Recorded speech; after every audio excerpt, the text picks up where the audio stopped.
morning, all. You're live. Attendees are starting to come in. Good morning. We're going to have just a moment of silence while everybody comes in. So, welcome. Okay, good morning and good afternoon. Good evening from wherever you might be coming in from. This is the V2020 series, and it is presented by the Women and Girls sector of the Charter for Compassion. My name is Donna Mills, and I am the co-lead facilitator for the Women and Girls sector of the Charter for Compassion. And this morning, we are having a very sacred conversation about listening.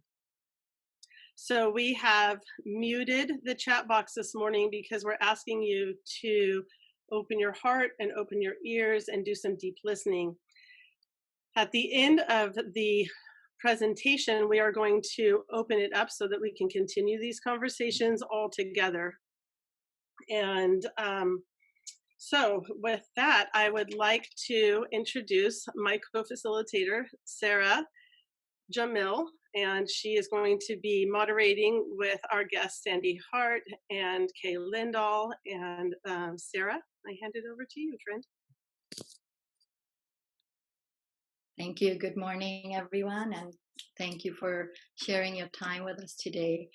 I'll start by introducing our two wonderful guests that we have on.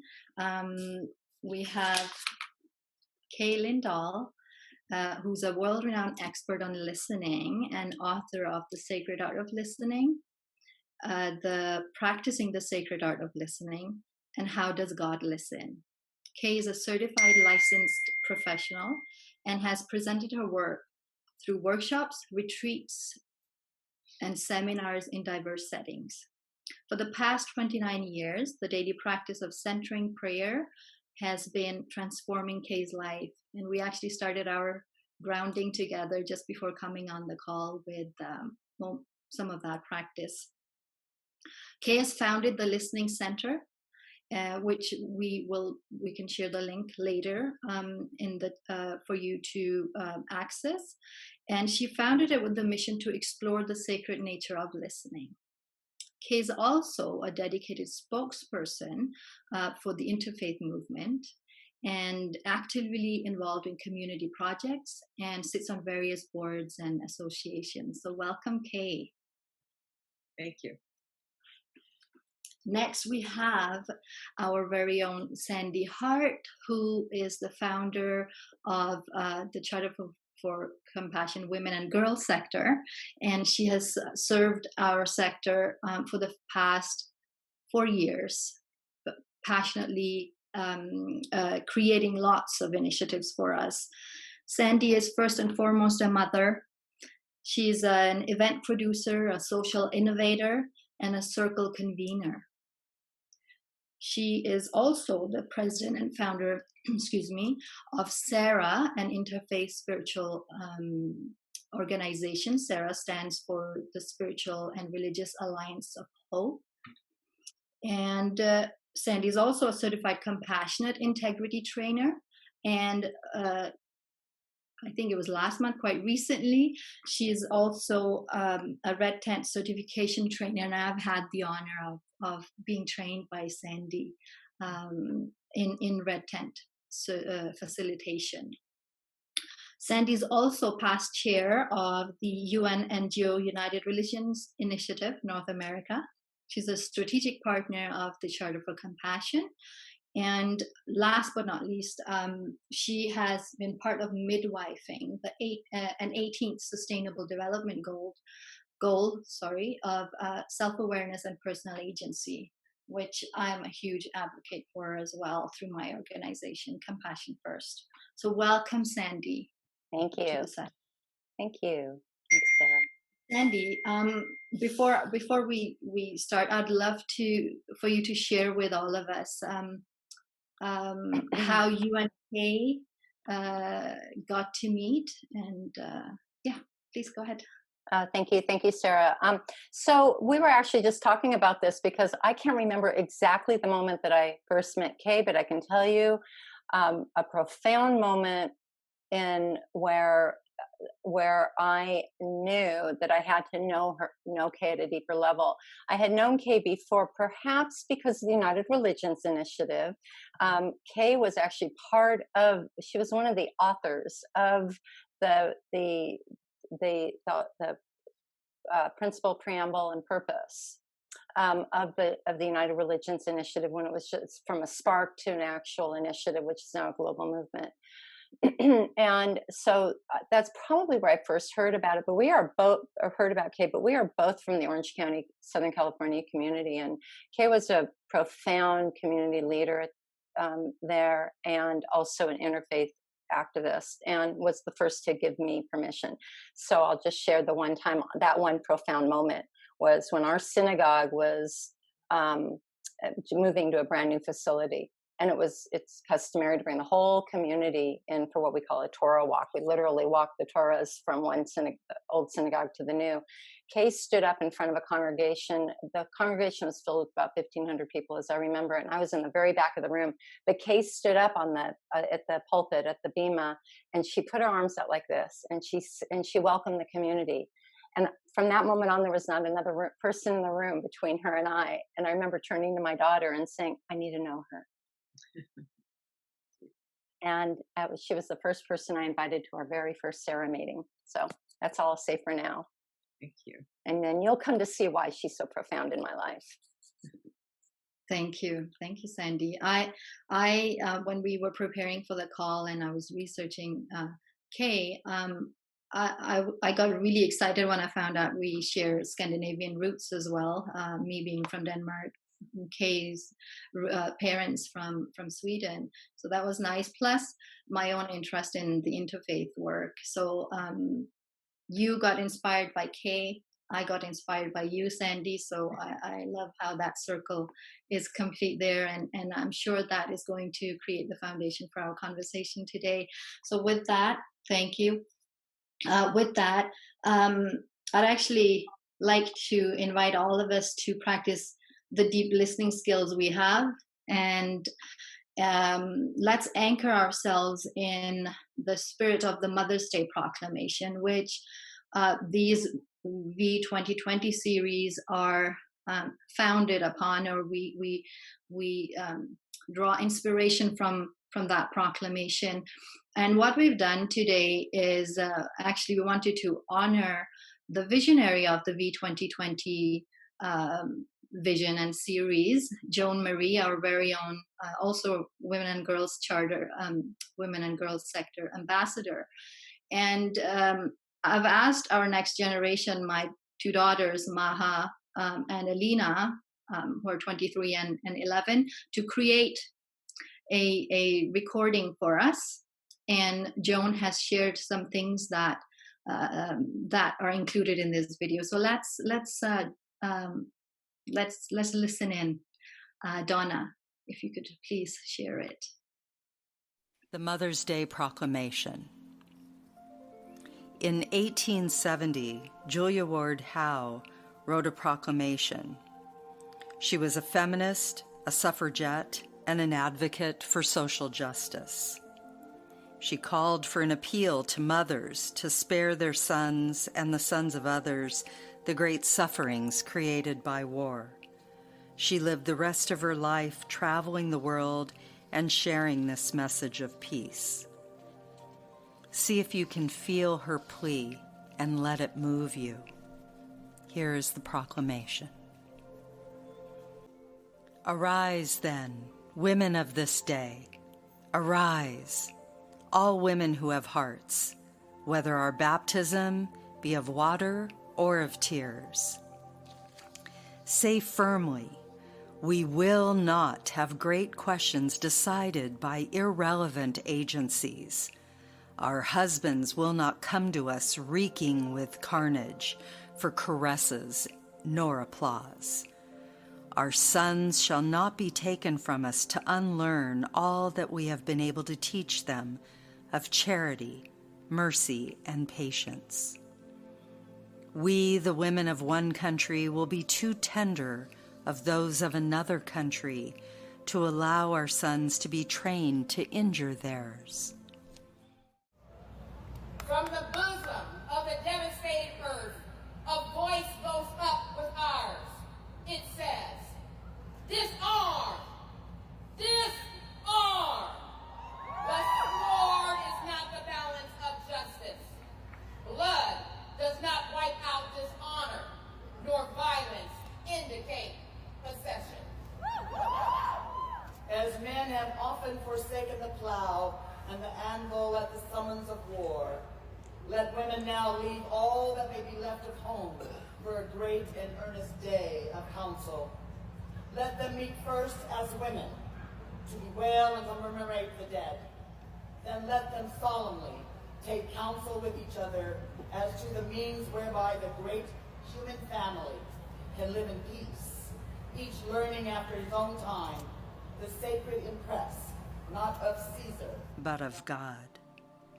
In the name of womanhood and humanity, I earnestly ask that a General Congress of Women without limit of nationality may be appointed and held at some place deemed most convenient and at the earliest period consistent with its objects, to promote the alliance of the different nationalities, the amicable settlement of international questions, this great and general interests of peace. It was so stunning. I cried the first time I heard that, and which was very early this morning. And I just really appreciate the work that your daughters put into that, Sara, and stunning. Thank you. Thank you. Arise, all women who have hearts. Let me ask both of you, Kay and Sandy, briefly, what happened? This cry was 150 years ago. Mm-hmm. And wasn't it heard? Didn't anyone listen? Mm. What is your take on that? Kay, if you'd like to go first. Sure. Well, I think back to that time in 1870, and women did not have the right to vote. Didn't have the right to vote for another 50 years. And I think it was heard, and I think my own heart is just touched by that. And it's like, yes, still, that it's a heart-rending poem. It was a poem that she wrote, and I think women have, in general, always felt that way. I don't want my son to go to battle. I don't want any mother's son to be killed in battle. And they were just coming out of the bloodiest war, the Civil War. 5 years or 4 years of just horrendous carnage, as the word she uses in the poem. And there was so much going on in the country right then and there, that I think that the women, the voices of the women, had no place to put that power into action. They weren't on any boards. They weren't on any local community governing. They weren't in. The first woman didn't even get into Congress until 2016, I think, and she was from Montana, and she didn't have the right to vote nationally. I think Montana franchised women when they became a state, but she couldn't even vote in a national election as a woman, as in 2016. So we didn't have our voice. There was no voice heard. So that's what I think is one of the reasons that we're still resonating to this 150 years later, at least at that time. And even since then, we've been interrupted by more wars and more wars and more wars. And we have not had the power and the voice to stand up and speak another way of handling issues in the country and in the world. I agree. Thank you. Sandy, your reflection. Yeah, thank you. Right. And I think it's important to know and to frame this all by the understanding that the suffragist movement didn't start with the Mother's Day Proclamation in 1870. It actually started long before the Civil War began. Yep. And it was the first act of listening was women like Elizabeth Cady Stanton, who called for a conference of women in Seneca Falls in 1848. And it was interesting because at that convention, which were 300 men and women, this Declaration of Sentiments was drafted. And that Declaration of Sentiments is based on the Declaration of Independence. And it is actually a rewrite of the Declaration of Independence, because where it says we shall hold these truths to be, how does it go? And we should hold all these truths to be evident that all men and women are created equal, as well as it's kind of dissected and rewritten throughout the course of this declaration. But it was, it was then that women really were responsible for crafting a new political model that's foundational in every social and political movement that we see today. I mean, look at nonviolent demonstrations, look at hunger strikes, and fines and imprisonment for or imprisonment, I'm sorry, at the hand of not paying fines for women being on the street marching. They were disruptors back then, and as well as taking to the streets in a critical mass in that defiant way. And it gave women, it gave not just women leaders permission and inspiration to stand in their power, but look at Gandhi, Dr. King, the feminist movement.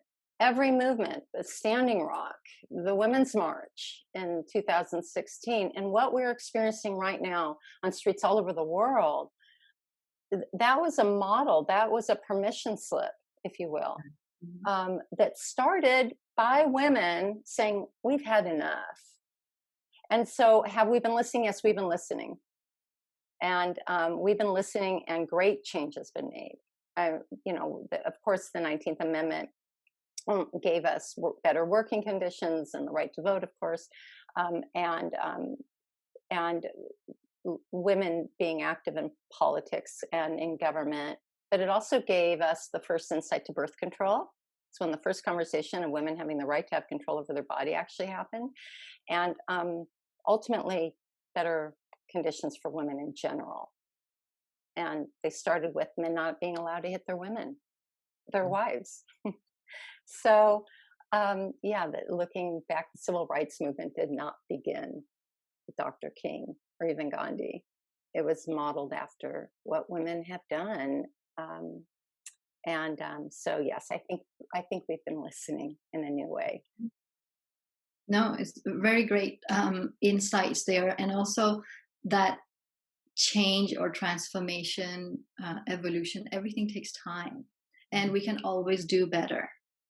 And we can always listen to this message better as we increase our own awareness, individually as well as collectively. So that's why I think I didn't know anything about the Mother's Day Proclamation till became involved in the task force of this webinar series. And for me initially, because we have a global audience, I think it's also like important to share. For me initially, it was like, oh, it's an American thing. But then, like, the document was from back then, it all geographically happened there. But the call, the wording is for all women. And for me to actively and with intention listen into that message is only beneficial for us globally, right? As women, as humans. So with that, thank you. I want to move into the conversation on today's topic of sacred listening. And the next passage of the proclamation where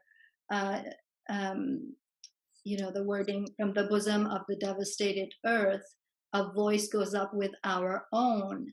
I'd like to go into, Kay, in your recent article that was just published, you shared with us, you actually speak of spiritual listening.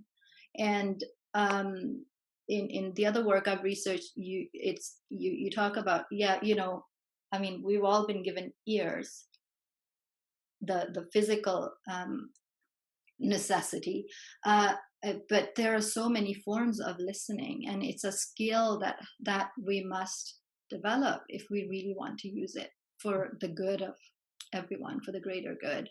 So could you share from all your learnings?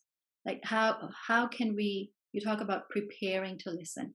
I really like that word, that you can't just, you can't assume, oh yeah, I'm listening. What does it mean? What does it mean to really listen? Yes. I'd love for you to share. I was really pleased that you asked that. Start with preparation, because it's something that's become very clear to me. In the past 23 years since I've been doing this work, listening has just been a passion and has been the focus of my attention. And one of the key elements of this work for me has been teaching people how to prepare to listen. And it's something that we don't often think about.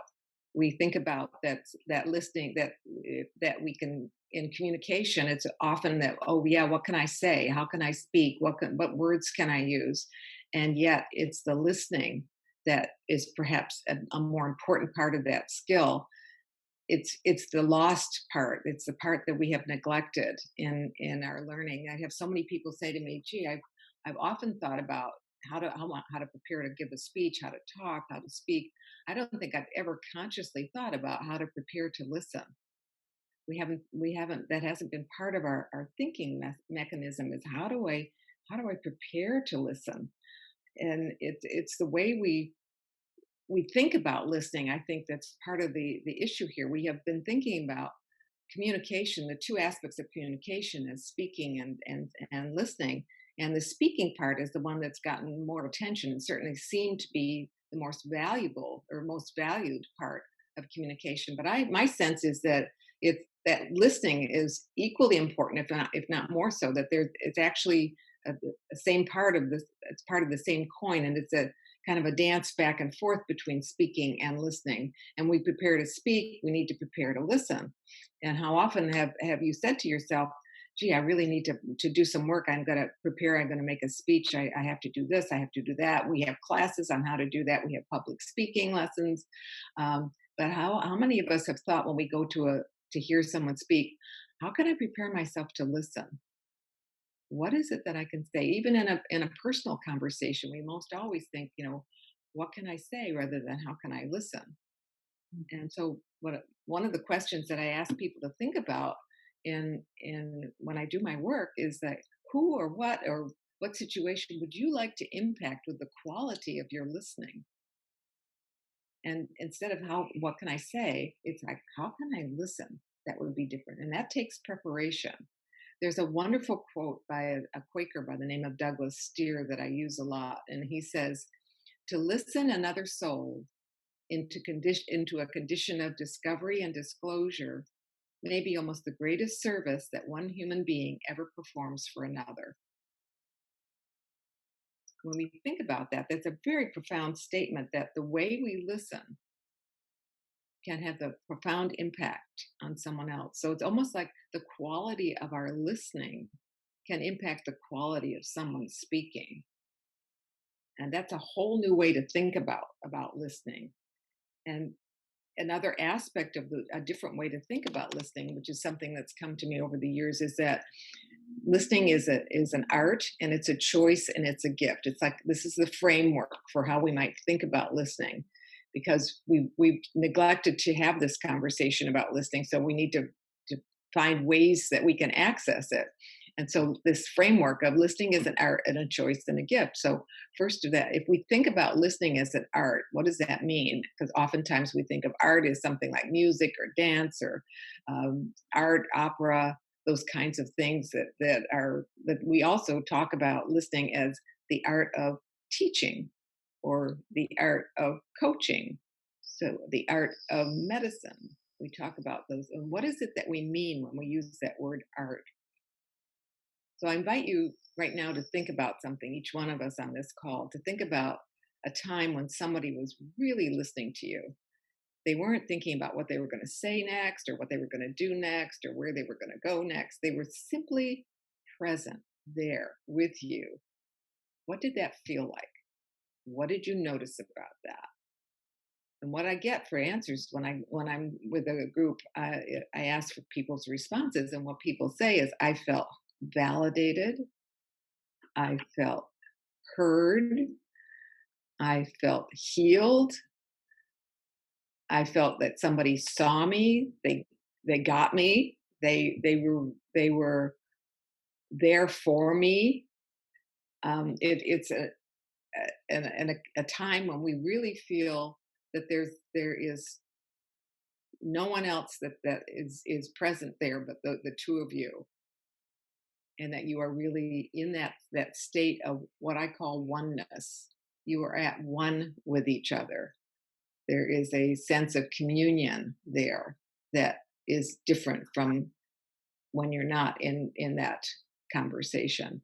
And so for me, that's the notion of that listening is an art. It's a being at one with the person that you're with. You're fully present, you're fully there and engaged with that person. So listening then becomes something that you are, something that you be. You become listening presence. It's not something that you do. We're really good at to-do lists in our culture. And so this is a different way of thinking about listening, is that it's something that we be. We become that listening presence. So that's the art. And then if we think about listening as a choice, and oftentimes we choose whether or not we're going to listen, but we're not aware of it. So how many times have you been in a situation where somebody is talking and all of a sudden you realize you haven't heard a word they've said for the past who knows how long? So something in you just checked out. You weren't listening anymore. So that's the unconscious. Sometimes it's a conscious choice. Sometimes there are so many things going on for us that we can't listen. Sometimes we don't listen because we're not interested in the topic. So we choose not to listen. Sometimes we choose not to listen because there's something in us that knows that if we really do listen and pay attention, maybe we might have to change our minds about something, and we're not willing or able to do that at this point in time. And then another reason we might choose not to listen is because there's something so profound going on in our own lives that there's just simply no more room to take in anything else, and we choose not to listen. And the importance about this awareness of listening as a choice is that we can, when we choose to not listen, and when we choose to listen, it gives us some sense of agency, if you would, in this situation. So the thing about choosing not to listen is to let the person know, I really can't listen to you right now. I want to give you my full attention, but can I call you back in 5 minutes? I really need to finish this. Or today is a really bad day for me. I cannot talk and I cannot listen right now. Can we meet up tomorrow? Whatever the situation happens to be, but to set your boundaries so that you know that, yes, I have time to listen now and I really want to give you my attention, or I need to postpone this for a while. And when you do that, if you find that you are really less stressful when you choose not to listen, because you've taken care of it. You've not just let it hang out there and sort of half listened to somebody and half your attention's been focused on something else. And then when you do listen, you can be fully present. So listening is that choice. And then the last one is that listening is a gift. And as that Douglas Steere quote said, that listening is perhaps one of the greatest gifts that we can give to another human being, is to be there in that presence, to be with them in that way. And there's a philosopher by the name of Martin Buber, and one of the ways he describes this, he said, when two people relate to each other authentically and humanly, God is the electricity that surges between them. There's something so extraordinary about those moments. And these are those conversations that we really treasure, those kinds of times when we can be together in that way, where we are at one with each other. So the definition for me of becoming the art of listening is becoming a listening presence. And becoming a listening presence is about a way of being in which we provide space for another person to speak authentically and know that they have been heard. And we provide that space with our attention and our stillness, by being still and being attentive to this other person in that space. And when we do that, when we listen from that place, then we can listen across differences in religion, differences in culture, differences in ethnicity, differences of opinion on various other things. When we come from that place of openness and attentiveness and stillness, and we can listen for understanding rather than for judging. And then when we do that, when we come from that place of curiosity and kind of wonder about another person, that opens the door for us to become in relationship and to find connections. And then when we do that, we can see why the listening is such a key element and so important in our global culture that we live in today. So I think I'll stop there and then go on to after the next segment and go into some practices about how we can become more effective at our listening. Yeah, no, thank you. Like there's so many components there that actually go into our next questions and relate to the proclamation and current, situation. So before we dig deeper into that and the whole, people across differences meeting, I'd like to you also mentioned in your the recent article that listening occurs in multiple dimensions, and I'd like to bring in Sandy for this one, because what I've learned from Sandy, I've known Sandy since 2018 when I joined the charter, I believe, right? Well, yeah, and as that aspect of like my listening of Sandy is that she's very attuned to the inner prompts, and she'll, or I mean outer prompts, but inner prompts, the voice within, that something will inspire her or call her into action, and she'll right away say yes to it, and then figure out the how, sometimes knowing it, sometimes not, and that takes courage, and it takes some tuning, fine tuning with oneself. So Sandy, I'd love for you to share, because I know it, but I know our audience, I want them to also get insight into this, that how trusting yourself, and it comes back to the goal here. I'm wearing the badge because this is really the self-awareness, personal agency piece is very important to the whole conversation and the series. You took action on this prompt that came to you about the importance of self-awareness and personal agency. Please share some powerful moments in your life when that really showed up for you. Well, thank you so much. And I'm standing on the shoulders of Kay, or beside her, that have been inspired so deeply. Kay, I don't want you to stop. When you said you're about to stop, I wasn't ready to have you stop. I can listen to you all day, and I've been listening to you for 20 years, and then if not more. And I can't hear it enough. I don't think humanity can hear it enough. It takes a lot. It takes a lot to soak in. It really is an art that to some might come more comfortably. I know I have to hear it every single day, and I fall short of it often. So I think it's really important that we forgive ourselves when we forget to listen deeply. But I have been in your Parliament workshop in 2009. At the Parliament of the World's Religions in Australia, where it was on sacred listening. And I was sitting on the floor doing a listening session with some man from Australia or England. No, he was from England. And I experienced that being truly listened to. And it was an intentional listening session.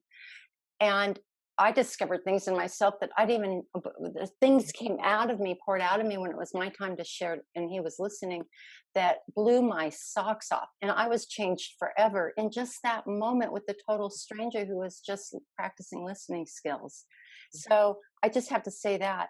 And Sarah, when you were sort of struggling, a moment ago, you're not struggling, but you were going back and forth between I was listening within, listening without. I think it's both.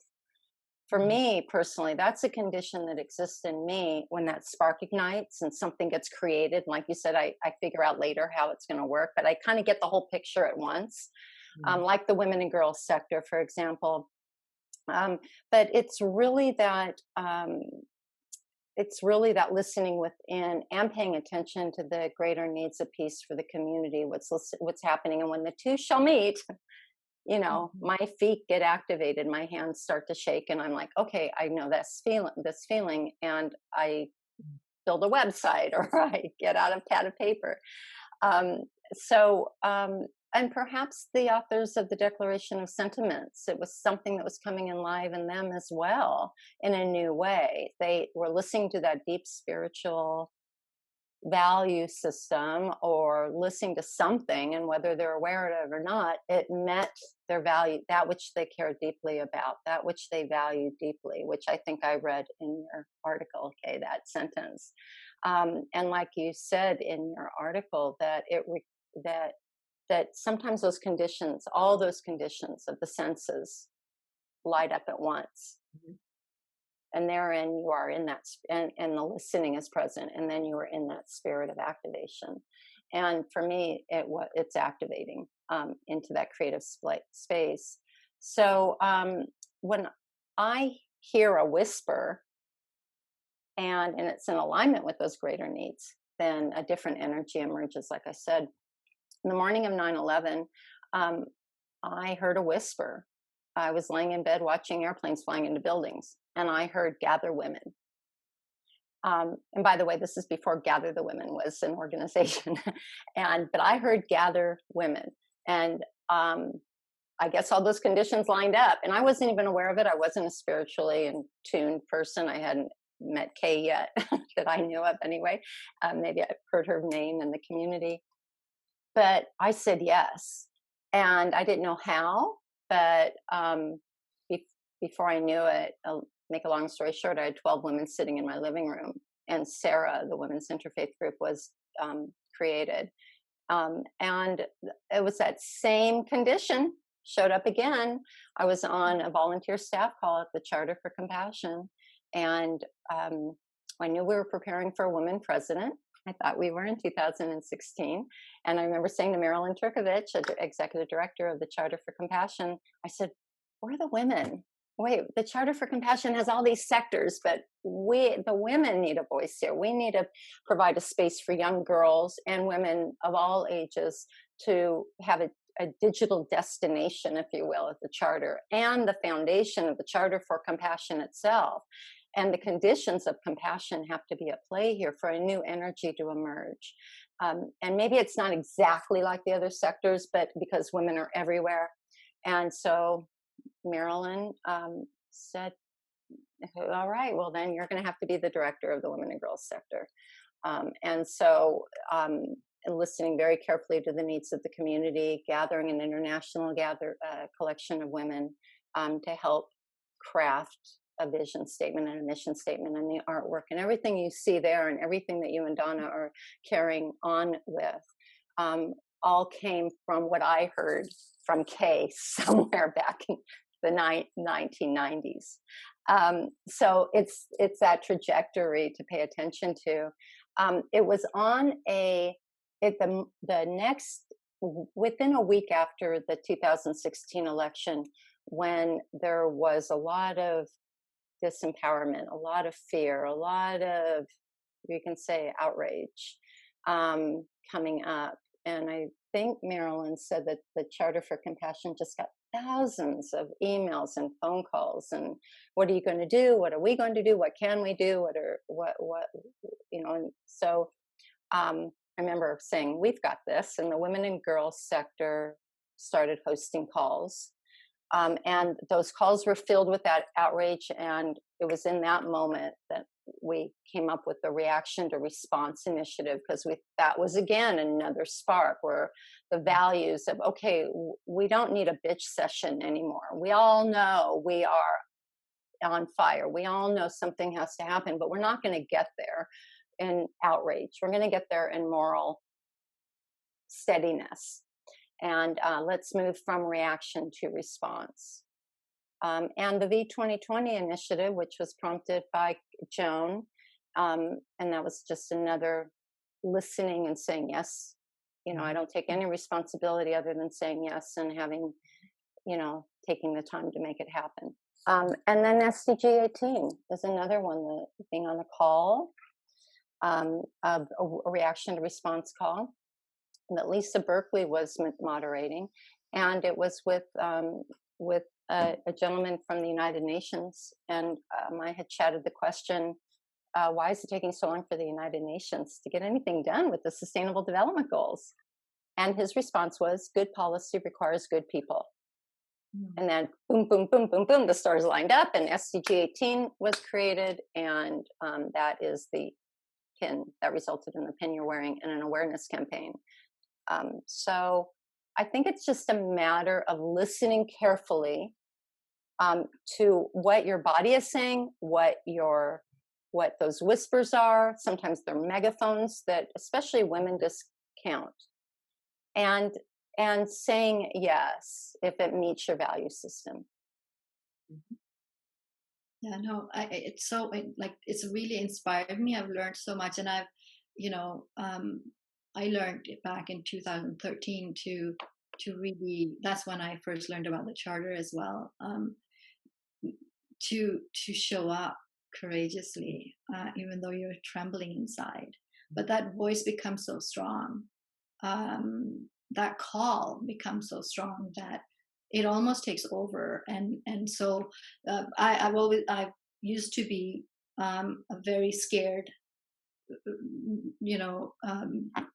person with not much confidence, but this spark and whatever came up at that time, 2013 was my pivotal year.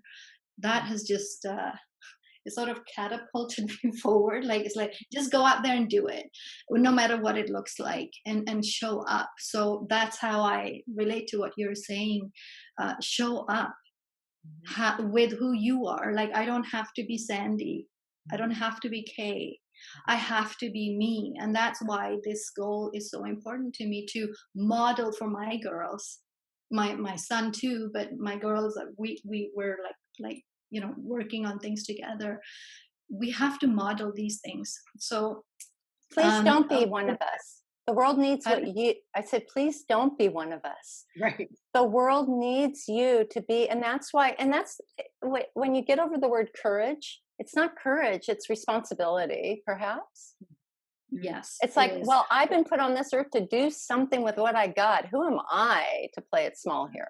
So yeah, absolutely. Thank you for that clarification. So I'm just being mindful of, I just saw the time, I got carried away as well. This conversation, you really get sucked into what's going on right now. Although it's good to also steer away from the script. The both of you have mentioned the listening presence and showing up, and the interfaith work or community work or getting things done in the community. When I was studying to become a teacher, I studied intercultural communication a lot. I studied in Denmark. I grew up in Denmark as a minority. And for me, that became the lens that I was looking at my teaching profession through that lens. And Kay, when we were preparing, you shared a Cuban proverb. English is my third language. So I may not be pronouncing it right, but it sounded like listening looks easy, but it's not simple. Every head is a world.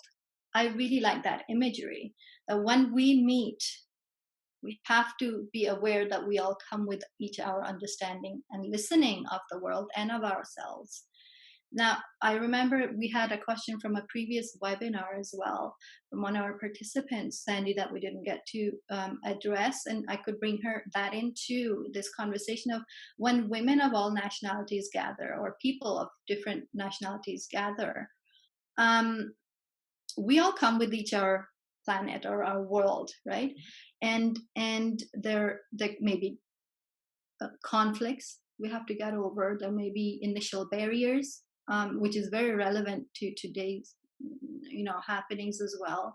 How can we really listen in to that? So Kay, could you, I know we don't have much time, but this is where I would have want you to share some tips that you have given on really tangible stuff that we can all go home with today and actually start practicing. I won't take more of that time, so if you could please take the stage and share some tips and skills. That quote is, the listening looks simple, but it's not easy. Every head is a world. The imagery of that captured my attention as well. And it just sort of, in a very brief sentence, says, why listening is something that we need to practice. It's like, because everybody does have a different worldview. Every time I say that, when I have a vision of people with a globe for a head, and everybody's looking out from their own version of the world. And of course, we're going to have differences because we're going to see different things. We're going to have different experiences. And what you said a minute ago, Sandy, about we need to bring our own gifts. We each have those gifts. And it's not trying to be what everybody else is. It's what is my gift to share, and how do I bring that up and out into the world? So I really love that part. But back to the listening. So I think one of the things that has become really clear to me is that we need to practice. If you want to be good at anything, you practice. And so I've come up with 3 basic, simple exercises to help you. If you do these every single day, whether you're going to be in any kind of listening conversation, it's kind of like brushing your teeth. You brush your teeth every day because it feels good, and you know it's good for your health. So practicing these listening practices every day will prepare you for the times when you really need to have conversations that may be more difficult or more uncomfortable. And then you can be fully present and be that listening presence in those conversations. So the first one is to cultivate silence. In our culture, silence is hard to come by, and there's so much going on all the time that we just continually are on the go. And yet there's no listening without silence. You can't listen and speak at the same time. It's just not possible to do that. So the practice for cultivating silence is, first of all, to notice how much noise there is in your life and see if there's some things you can cut out and just be in that moment. Second part of that practice of listening, of silence, is to practice a 1-minute intentional silence every day, just 1 minute. And it seems like that's kind of a short period of time to have any effect. And yet there have been studies done that indicate that just 1 minute of silence can make a tremendous difference in how you approach the next thing on your to-do list. And so I really encourage people to just start with 1 minute of silence a day and practice being in that quiet place and notice what it's like. And then add to it throughout the course of the day. Before this call, we were just saying that Sandy was saying that she has taken that concept of 1 minute and uses it throughout the day. It's just like a habit for her now. When things get kind of tense or when things are really kind of spiraling, but to just take that minute of silence. It's almost like a reset button, that you take that time for quiet, to breathe, to be still, to center yourself. And something happens in our brains. We kind of reset that button so that we can come back at whatever is in front of us more open, more prepared, and ready to go. The second practice is to reflect, to learn to listen to your own voice, to practice cultivate reflection in your daily life. And how do we do that? We ask the question, what wants to be said next? Rather than what do I want to say next? Just take that moment to sort of say what wants to be said next, and just go inside yourself and sort of wait and see what comes up. That's your inner voice. It's getting to know that part of us that is it really the core of our being. And we live our lives often so much coming from our heads, from what needs to be done right away. And it's not that that's a wrong thing to do, but that's not the only way that we should to live our lives, that we could live our lives coming from our heads when we need to, and then digging deeper and coming from our hearts. And that reflective listening, slow down to reflect, is that coming from that heart space and finding out what is that voice within myself that I can share out into the world. And then the third one is to become present. And one of the practices in how do we become more present is to practice something called a Mindfulness Minute. And you choose something that you do on a daily basis, like maybe it's preparing your breakfast. And you just, for 1 minute, you become aware, and you might even say out loud or to yourself, of everything that you notice within that second for that whole minute. For example, I'm walking into the kitchen, I'm picking up a glass, I'm walking over to the sink, I'm turning on the water. Whatever it is you're doing, to just be fully present to that second, that instant. And people who take on this practice of a mindfulness minute discover that that's sometimes the only minute that they remember out of the whole day. We are so used to working at such a fast pace and multitasking, or what we think is multitasking, because science is proving to us that our brains really don't do two things at the same time. They do things sequentially, and that's why we get so tired when we're trying to do so much, is because our brains are working overtime trying to sequentially do all the things that we're asking it to do. So those three things, that listening, that cultivate silence, and to slow down to reflect, and to become present, are three perfect practices to take into account for becoming more effective at your listening. And on my website, I have a list of 10 top listening practices. And I know we're running out of time for that, but they are available as a handout on my website. And my website is www.sacredlistening.com. Somebody else also asked for quotes, and my quotes are also available on my website. They're under the Listening Center, and they're just you'll see it listed there as the quotes and the top 10 listening practices. Thank you, Kay. I think we'll put that in the chat box as well for participants today. So we are close to our formal, like the conversation with just us in the circle. The last question I'll actually take into when we open the circle with all the participants, because I want to respect the time of everyone. So when we have that open circle, just quickly say, please bring in what you heard today, what came up for you today, and let's have a engaged conversation there. I'll just pass it back to Donna. There's just an announcement we would like to make quickly, and then Donna will start bringing in people. Thank you to everyone who was with us today and who has the time to stay with us in a deeper conversation. Donna? Thank you, Sarah and Sandy and Kay. That was a phenomenal conversation. And I'm glad that I don't have many words to say, so I can be a great listener. We are going to pull everybody in one by one. We've all been on Zoom for many months now, so I'm sure we know that it takes a minute to pull everybody in for the next conversation. And before we do, I just want to remind you that we do have our next call on July 15th. What we will be doing self-awareness and personal responsibility, right? So what is the next thing that wants to be said, right? And so we are going to take the SDG 18 idea of self-awareness and personal responsibility and talk with Patricia Farrow and our own Sara Jamil here about what happens when women wake up early. What happens when women wake up and girls learn early. And this next call will be moderated by our next generation new ambassador, Maha Kawaja, which is Sara's daughter. And we're really excited to bring in multi-generational women here and cultures from around the world. So we look forward to that one. And as I start to bring everybody in, we will continue this talk. There we go. Sarah, I want to thank your Maha and Elena and Joan here. Also, that video was stunning, just really beautiful. I plan on using that over and over again.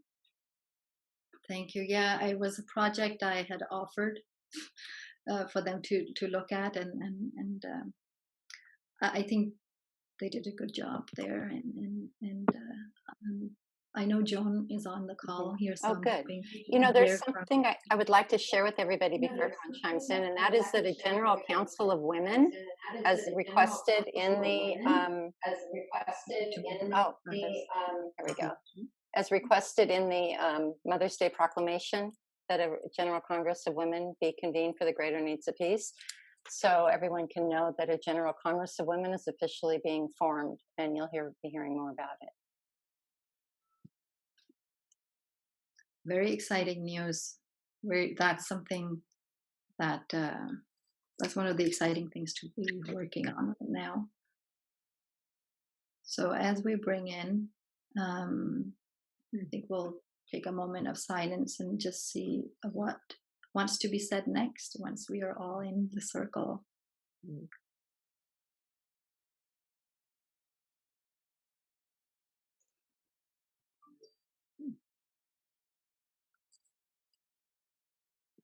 Okay, friends, I think we are all here. Great.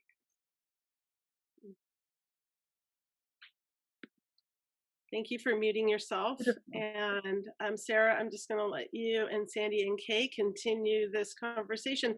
Please know that you can reach down into the bottom left-hand corner of your screen and start or stop your video, and then also mute yourself. And along the chat, along the participant button, if you pull that up, you can raise your hand, lower your hand, and have communication with us. And obviously the chat is now open for questions to be put into there if you don't want to speak on camera.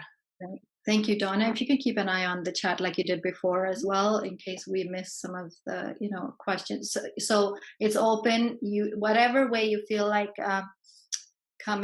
sharing your voice today. It could be through the chat. It could be coming onto the screen. It could be not coming onto the screen, but having audio. All of that is. It's open for that. So to bring us into the conversation now, first there's a quote from Kay that I'd like to share, which is relevant to the Charter for Compassion as well. And then I'll take the last question I had for both of you.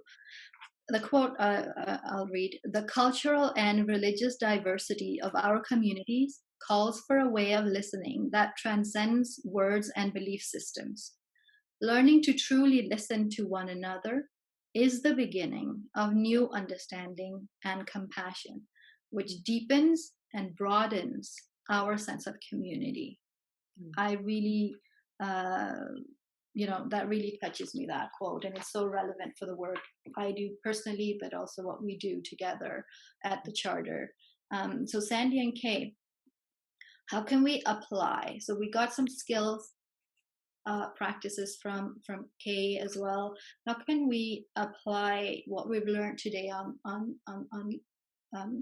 listening to what is happening right now, and all this suffering, and how can we as women, especially as in our role, I like to call it, in our role as mothering, whether we are biological mothers or not, but just the innate quality or power, superpower, I call it, that we have. How can we take the lead in ending Julia Ward Howe's words, the carnage and violence in all its forms? I'd like us to start off that conversation and bring everyone in on that. Well, one of the things that I have noticed recently in the past 2 weeks, when we've had all the protests that have been occurring in the country right now, is that the request is that people want to be heard. And I think the importance of listening has never been so much in my world anyway, that I've noticed how that to be able to listen to people that are in pain, that are suffering, that have the experiences that they've had, takes that, all the practices that I talked about, it takes really being grounded in those practices so that you can be open to that listening, because I think that's one of the most powerful things we can do, is really listen to the people who are hurting and who feel they have not been heard. And listening looks easy, but it's not simple. It's to be able to let go of our own agendas and what we think about something in order to be fully present with another person and hear them, be a witness to their pain. And I'm reminded of a story that Meg Wheatley tells in her book about, she was in Africa, and there were some women that were telling their painful stories, and the American women there wanted to go over and hug the woman. They wanted to help her, and the woman finally said, please, I only need you to listen to me. I don't need you to help me. I don't need that. I need to be heard. So I think that for me, that's one of the things we can do, is we can hone our skills so we can really listen to the people who are asking for it. Yeah, and I think, like you said, honing our skills requires practice, intentional practice. Because I know that there's sometimes I am not an active listening, and I don't realize it until it's too late. Mm-hmm. even after practice. So I put signs all over the place, little stick 'em notes, don't forget to listen. And then it becomes pattern. Then it becomes ingrained in our neural pathways, perhaps, to be listening. And some will just get it. But I think that it's really to be an active listener is to really practice the skills.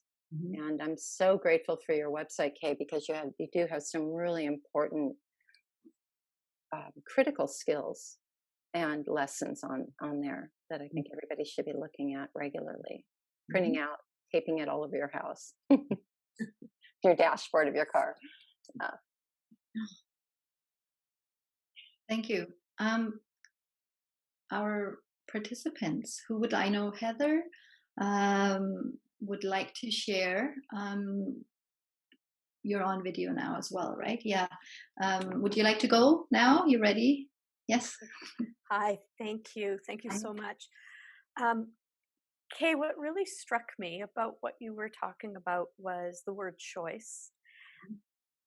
It is a time, for many reasons, for this to be an overwhelming time for so many people. And what I see a lot, on social media is a call to action. And, my first call to action was to go to reflection. Although there seems to be a bit of a disallowance, and it's almost like there needs to be some kind of a space to educate that before you react, right, you could step back, that is okay. That is an okay action. And so your practices, I think, are incredibly beautiful and so incredibly important, because when we do practice that, we can step back even when we're forced to answer, and it's like, okay, listen to me now. And it's like, I do, hold on, I need to get my feet below me, I need to take a breath and relax my shoulders. I just wonder if you can speak a little bit more to that education of that. And I think it's what you're going to be talking about on the next call around, that self-reflection and taking care of oneself. But Kay, I'm just wondering if you could speak to a bit about that now. Yeah, it's the practice is what really is the most helpful thing to do, is to just getting to know your own voice, that self-reflective voice of your own, and knowing one of the things that I talk about in the top 10 is that get to know what your own hot buttons are, because when you can own your own hot buttons, then when someone speaks one of the things that presses that hot button, and you really want to listen to them, you're in a mode where you really want to listen, you can just say, oh, that's my hot button, and say, I just let it go for the time being, put it on a peg, hang it up on a peg, and then be back to return to listening to that person. And then when you're done with the conversation, you can take it right back again if you want to. But just to be able to do that, and that takes practice. It's not easy. And it's like listening to understand rather than to believe someone is one of the hardest practices for me. It's like I have to remember, I don't have to believe I don't have to agree with what they're saying to be able to listen to them. And so that's part of that whole process there. And then it's just that one of the things that I have noticed that I am a contemplative by nature, and for me, where I go is to silence and to quiet before I go into action. But that's not so for everybody. So for those of us for whom it is so, I call that subtle activism. It's like my activism now at my age is not to go out on the street so much, but I pray a lot. I get into that quiet space. I hold space for people. And that's my way of being active. Now, other people have other ways of being active, and I also think this notion of breathing, taking a time out, just take a breath every once in a while, and just let it go. And that I think is a practice that can really serve you. Hope that helps. Thank you. Next, we have Michelle Singh has her hand raised, and Ilani, I've also seen your hand raised. So we'll have Michelle. I'll just remind everyone when you go under participants, I don't know if you have that you can raise your hands so we can kind of keep track of who would like to share, please. Michelle. Thank you, Sara. It's lovely to see your shining faces, Kay and Sandy. Thank you so much for this teaching. I really appreciated, Kay, you sharing preparing to listen. I feel as though I'm hearing that for the first time, although I know I've heard you say that before. It landed very differently with me today, and I don't quite have the connection yet, but I'm making a connection between where this conversation started around women's voting rights. And in the U.S., that was only I think in 1920. I'm in Canada. Voting rights for women was established in 1917, but it didn't include all women. It didn't include Indigenous women and men, for that matter. And I know certainly in the U.S., Black voters were also excluded. Black women were also excluded. So there's something about making this connection between what's happening in our world right now, the systemic history of it, and our inability to listen for generations, and the space that we're in now, and being a contemplative person myself, what you said just now really resonates with me as well, about needing to be in silence and just stop and reflect on what's going on. There's something about how we shift our listening, how we prepare our listening in order to respond to what's happening now, with the with the layers of all those years of not listening, all those generations of not listening, and so that's I'm. It's not fully formed yet, but I wanted to just add that to this sacred container. Thank you, Michelle. Really, I appreciate you brought that into the conversation as well. It's all about awareness and how we listen. So when you said it landed in you differently today, we're constantly growing in our awareness. So we may have heard things before, but we hear them, the same thing, differently every time we hear it. So this was a great example of what that looks like. Right? Can I reflect on what Michelle just said, which is ever so briefly? Michelle, yes. And thank you, Sara, because what you said actually prompted this. So the purpose of this unofficial 18th Sustainable Development Goal, which is asking us all, here's my pin, for self-awareness and personal agency. So Kay is showing us our self-awareness capacity, and the personal agency is, now what do I have with my skill set, with what's in my head, in my universe, with what I have available to me and the gifts that I have, whether it's the arts or activism or praying, or what do I bring to the world? What was I born with? What was the gift I was given? And how do I take that, which I've just become aware of, and alchemize it so it's to create a better world? And so I just wanted to anchor that in that 18, which, by the way, this committee has elevated. I birthed it, but they keep bringing it up. So I had to do it today. So it wants to be brought up. Thank you, Sandy. Ilani next, and Maha has raised her hand as well. Next, we have some time. Please go ahead. Okay, so first of all, it's really, really, really blessed to connect with all of you and listen to you. And I want to say that for me, ability to listen was developed when I started to conduct women's circles like 20 years ago. And I found that this space of women's circles is the best practice for me, because I'm a quick responder. I'm an areas quick responder, and I had to develop this skill. It's like a muscle to listen. And every time I'm in a women's circle, and for me the sacred listening is one of the biggest part of the thing that is happening in the women's circles, it reminds me, it helps me to train the muscle of listening.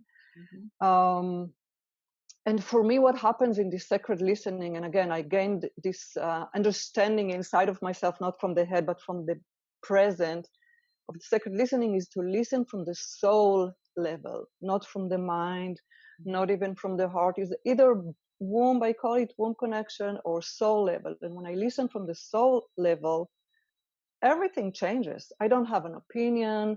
I don't have judgment. I don't have the need to talk. I can really, really, really be in this listening, because it's soul to soul. And also when you said, Kay, what are we enabling?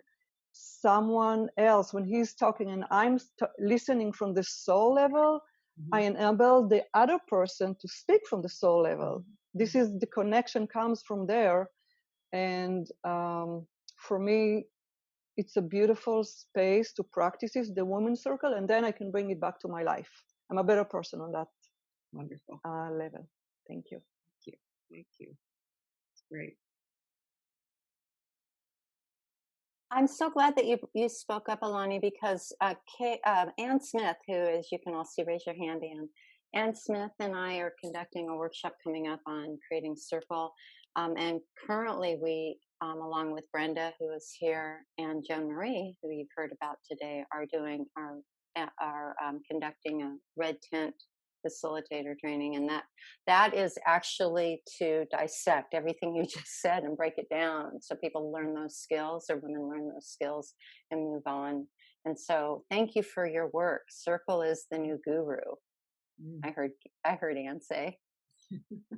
I just want to add something to what Alani just said too, is because one of the things that has come up about a way to think about the impact of listening is that when we listen, when we offer that space for someone to speak from their soul, we are listening with our soul, we become the midwives for other people's thinking.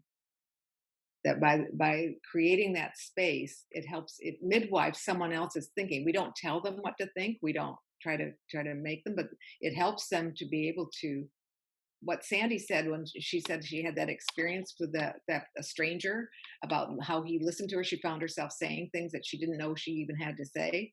It's that's the midwifing. He midwifed those thoughts out of you by the quality of his listening. That is a drop the mic moment. I have nothing more to say. That's bam. Thank you. Yeah. Midwifing. Maha. Oh, Brenda? Okay, I'll put your name down. No, you called on Maha before. Let's go with Maha, please. Put your name down next. Thank you. Thank you. And thank you, Kay and Sandy, for everything you've shared today. I think what I just want to share is kind of contextualizing everything that's been shared with what's happening all around the world, but especially in the United States and Canada. I like what Sandy said about self-awareness is this listening piece that Kay has done a lot of work on and shared, and then personal agency or responsibility is the action. What can we do? And Sandy, you mentioned with the gifts that we have. Part of my learning has been, especially in the past 2 weeks, has been recognizing that privilege is a gift. And when I say privilege, I mean, with regards to race. I am a person of color, but I'm very fair-skinned. So when I go out into the world, the interactions I have are, I don't see them as being informed by how I look, but they are. But myself as a Pakistani, and maybe, for example, my brother who's shares the same roots as me, but is just a few shades darker than me, people will look at him differently than me. And how do we use that gift, that privilege, in these times? And it's by listening. It's our time to listen, and to learn and to unlearn everything we know about our history, our country's history, and who do we need to listen to? And Kay, you mentioned this earlier, is the people who are hurting, who have been hurting for generations. And I read something today. A woman was saying that she is shaping herself to become a good ancestress. And I love that, because I want, that's what I want to become. And I believe that us, by being here, that's what we all want to become. So that's just a thought I wanted to leave us all with, is using the spaces that we walk into, use this privilege that we have, to listen to who needs to be listened to right now. So that's all. Thank you. Thank you. Wow, Maha. Now that's a proud mom moment there. I'm so, when I see, you feel, okay, she's teaching me so much, and we've had so much conversation in the last few weeks on the unlearning and learning, and what allyship means, and conversations we've had at home, as a family. And my youngest 11-year-old, she's also listening and tuning into what is she listening to. For me, all this work starts at home. It starts with, like, the mantra I have is, a better world starts with me. So better obviously means continuous work and progress. But if I don't start digging into this, I wouldn't hear what I heard today from Maha. So thank you, Maha, for sharing with us all, and for teaching us as well. We have a few moments left. I know Brenda, who's also on our task force, she has her hand raised. So please, Brenda, bring in your wisdom. Well, hello. Thank you. I thank you so much, Kay and Sandy, for being here. And I want to just highlight, Kay, it must feel really good to see people listening more. Sandy's such a fan of yours and has talked about you for so much, and I had the privilege of meeting you in Toronto, and your work to be speaking for so long and sharing, and then to see people listening. And I just wanted to testify that here in Sacramento, we are a compassionate city with a charter, and we have an organization called Chill Sacramento, and we've been doing sharing circles with people, and the transformation that takes place in these circles now on Zoom. And the pandemic has made such a difference of people being able to come into integration of our homes. We're in each other's homes and listening, and then being able to see someone. One of my clients said, it's so funny to sit in these meetings because I can see this person doing this and this and this and this. And I said, well, are you distracted? And she said, oh no, I'm fascinated. And so it's such a whole different way now. And so I watch the healing take place just by listening. Yep. And it's really beautiful. So I wanted to share that. And I understand that Joan wanted to speak, if that's okay. There's a participant, raise your hand button in the participant spot if you. Yeah, I have Donna next, and then Joan, and then I think Joan. I don't see other hands raised than that. Brenda, who did you see? Do you see other people? Okay, so Donna, if you can please, and then I'd love for Joan to finish off, actually. I would love that as well. And I think that's really perfect timing. And thank you to everybody on the upside for making that happen. Maha, I wanted to pick up on your conversation because something dropped into my consciousness recently. And I had to go to Mr. Google and check it out and make sure that I was correct on the quote from the Dalai Lama. In 2009, in the Vancouver Peace Summit, the Dalai Lama said that it would be Western women that would save the world. So I have a problem with the word save, first of all, in the savior complex, but here's what I would say. He said it would be Western women. And I have to make the assumption that he said that because we have more liberties right now than other women around the world. But he did not say white women. He said Western women. And it's my belief right now that Caucasian women have had the stage for a very long time. And what's sacred listening? What an invitation into sacred listening right now to our Western women sisters who are also waiting, begging to rise up beside us and to take on this grand challenge of how do we human well, right? How do we come out of our homes together and come back and learn how to not only listen sacredly, but how to speak sacredly with each other so that we can learn to live sacredly with each other. And so I just invite all of us women, sisters of lighter Caucasian skin, to deeply listen to what our sisters of color need right now, because it is their voice that is asking what's next, right? It's their voice is what is coming next. So, okay, brilliant. Thank you, all of everybody. And I will turn that over to beautiful Joan Marie. Thank you, Donna. Joan, are you ready?